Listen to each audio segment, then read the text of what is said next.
Welcome to মৌহাস diary my channel.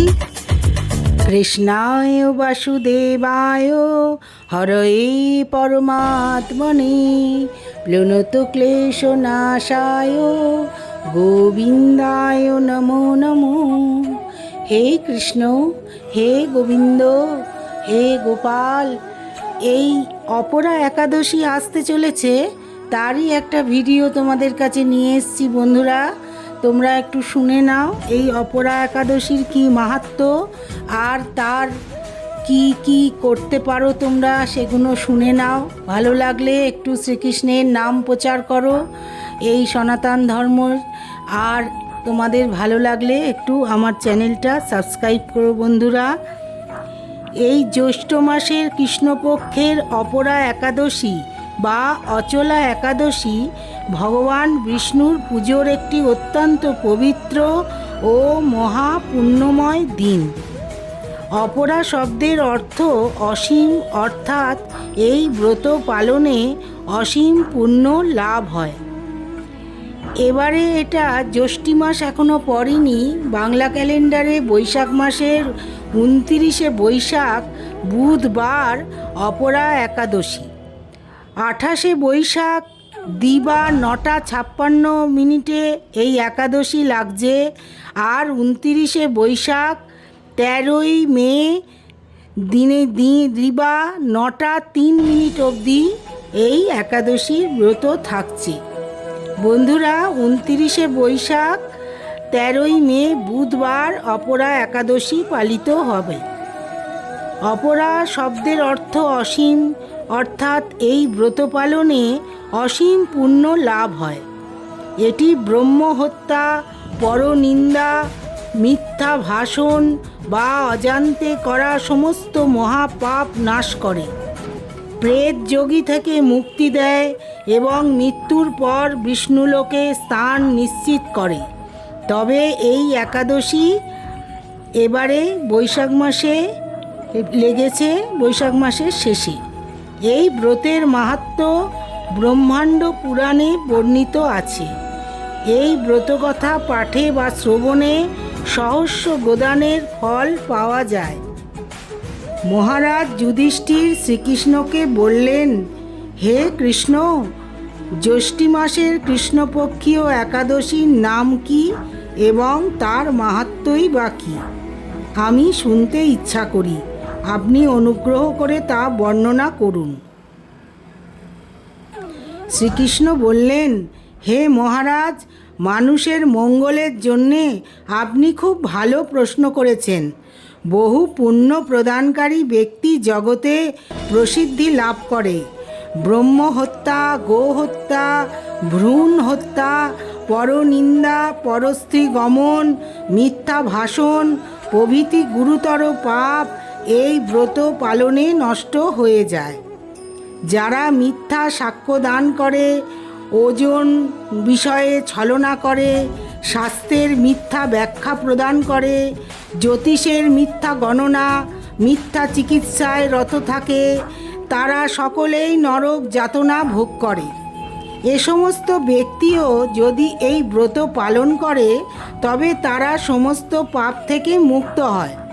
ক্ষত্রিয় যদি নিজের ধর্ম ত্যাগ করে যুদ্ধক্ষেত্র থেকে পালিয়ে যায় তবে সে ঘোরতর নরকগামী হয়, কিন্তু সেও এই ব্রত পালনে মুক্ত হয়ে স্বর্গগতি লাভ করে।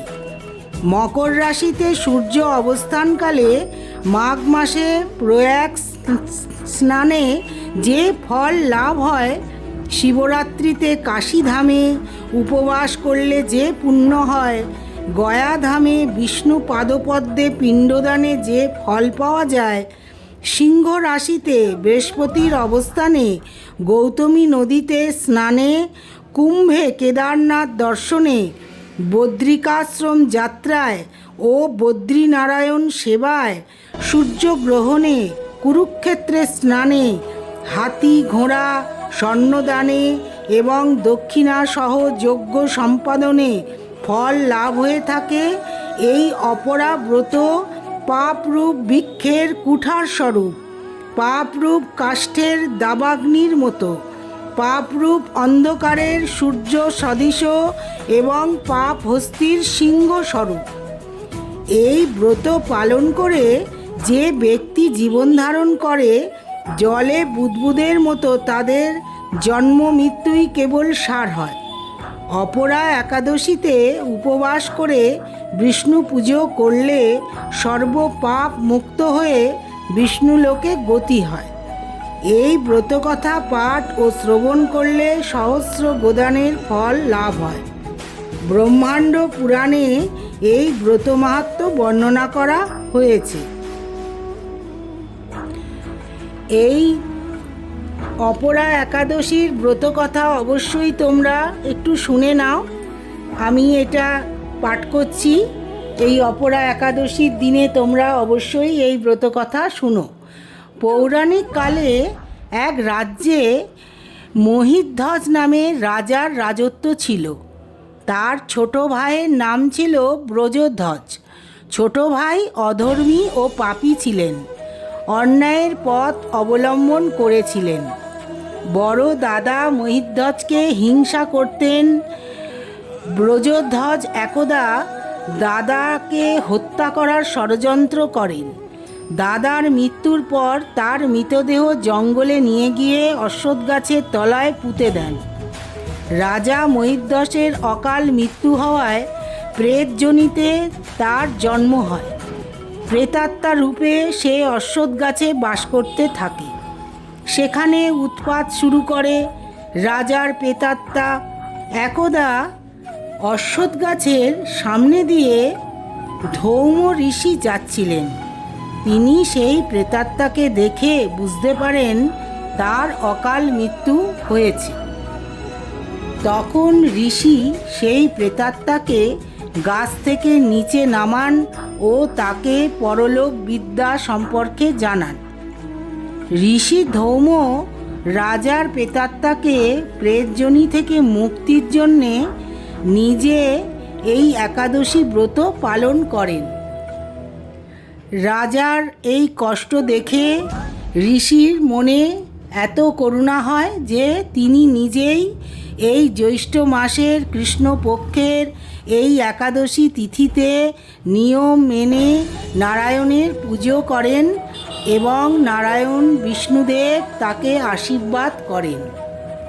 তখন এই ধৌম ঋষি বলেন যে, হে প্রভু, এই রাজার প্রেতাত্মাকে প্রেতযোনি থেকে মুক্তি দাও, এই আশীর্বাদ করো। বিষ্ণুদেবকে প্রার্থনা করেন।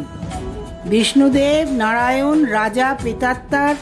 রাজার এই প্রেতাত্মাকে প্রেতযোনি থেকে মুক্ত করে দেন। এরপর রাজা দিব্য শরীর ধারণ করে ধৌম ঋষিকে প্রণাম করেন এবং স্বর্গের উদ্দেশ্যে যাত্রা করেন।